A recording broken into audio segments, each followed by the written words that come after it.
زاد المعاد.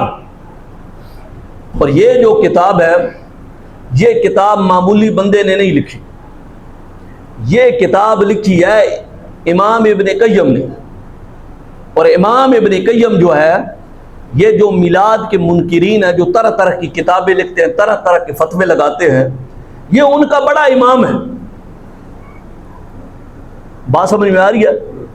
اگر سعودیہ میں آپ جائیں تو اس امام کی بات کریں وہ سر جھکا لیں گے. امام ابن قیم، اس کا نام کیا ہے جی؟ امام ابن قیم. اب اس امام ابن قیم نے اللہ اکبر وہ باتیں لکھی ہیں کہ آپ نے حضرت عباس رضی اللہ تعالیٰ عنہ کے کچھ اشعار لکھے ہیں.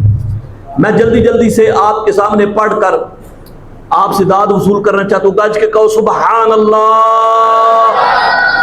قبلہ حضرت عباس رضی اللہ تعالیٰ عنہ حضور صلی اللہ علیہ وسلم کے چچا جان کہیں کسی موقع سے واپسی پر فلما داخلہ، جب حضرت عباس رضی اللہ تعالیٰ عنہ داخل ہوئے تو حضرت عباس رضی اللہ تعالیٰ عنہ نے یا رسول اللہ، اے اللہ کے پیارے محبوب، اذن لی امدح امتدح کا، یا رسول اللہ یا حبیب اللہ مجھے اجازت عطا فرمائیں کہ میں آپ کی مدح سرائی کروں، مطلب میں آپ کی نعت پڑھوں، میں آپ کی نعت پڑھوں. پھر فقال رسول اللہ صلی اللہ علیہ وسلم، میرے آقا صلی اللہ علیہ وسلم نے فرمایا قل، اے میرے چچا پڑھ مت، پڑھ. اور پھر حضور نے دعا بھی دیتی، فرمایا لا یفدد اللہ فاکا، کہ اللہ تیرے دانت خراب نہ کرے، تیرا منہ خراب نہ کرے، تیرے منہ کو اللہ سلامت رکھے. حضرت عباس نے پھر اے علی جناب والا کیتا.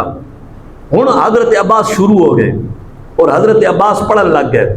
حضرت عباس نے شعر پڑھے، فرمایا من قبلها طبت فی الزلال وفی مستودع حیث یخسف الورق، کہتے ہیں یعنی اس سے پہلے یا رسول اللہ یا حبیب اللہ آپ سایوں میں پاکیزگی کے ساتھ تھے. حضرت آدم جنت میں جہاں تھے وہاں درختوں کے پتے چمٹے ہوئے تھے. ثم حبت البلاد لا بشر انت ولا مدغۃ ولا علق.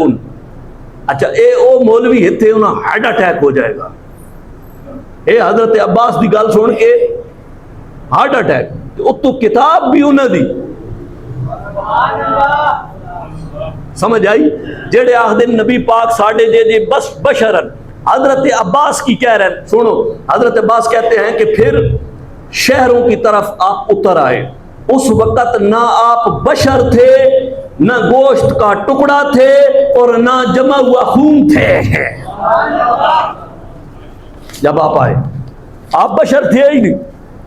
اب وہ کہتے ہیں بشر سے مراد ہے ہم جیسا عام بشر، جیسے وہ کہتے ہیں کہ ہم جیسا بشر ہے. تو حضرت عباس نے اس بات کی نفی کی اور پھر اس کے بعد آگے چلے جی. کہتے ہیں بل نطفۃ ترکب السفینہ وقد الجم نصرا واہلہ الغرق. کہتے ہیں بلکہ آپ نطفہ تھے، جب آپ کشتی میں سوار ہوئے تو نصر کے منہ میں لگام ڈالی گئی اور اس کے ماننے والے غرق ہو گئے.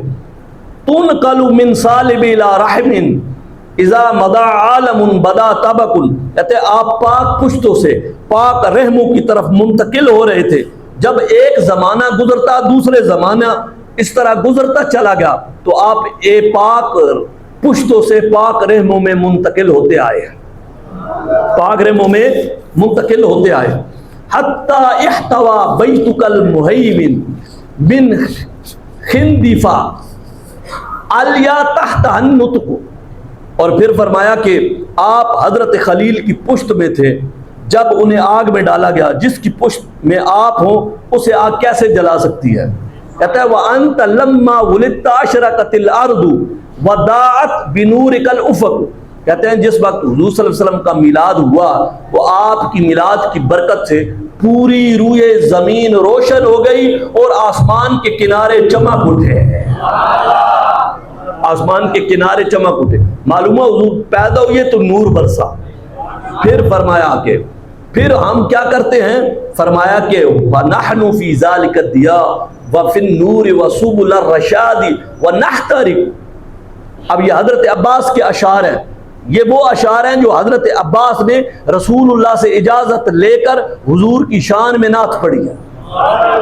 یہ وہ ہے جس کو، اور فرمایا اور جب آپ کا میلاد ہوا تو تمام روئے زمین روشن ہو گئی اور آپ کے نور سے آسمان کے کنارے چمکنے لگے. سو ہم اس وقت چمک اور نور میں ہدایت کے راستے تلاش کر رہے ہیں.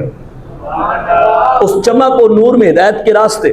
اب یہ جو باتیں ہیں، یہ باتیں ہم میلاد شریف میں کرتے ہیں تو ہم بدعتی ہیں، اور یہ حضرت عباس رسول اللہ کے سامنے یہی باتیں کریں تو حضرت عباس حضور صلی اللہ علیہ وسلم کے پیارے چچا جانوی ہے. تو ہم نے کہا کہ ہم جو عمل کرتے ہیں آج، یہ جو باتیں کرتے ہیں، یہ صدیوں پہلے رسول پاک صلی اللہ علیہ وسلم کے خاندان والوں نے کی ہوئی ہے.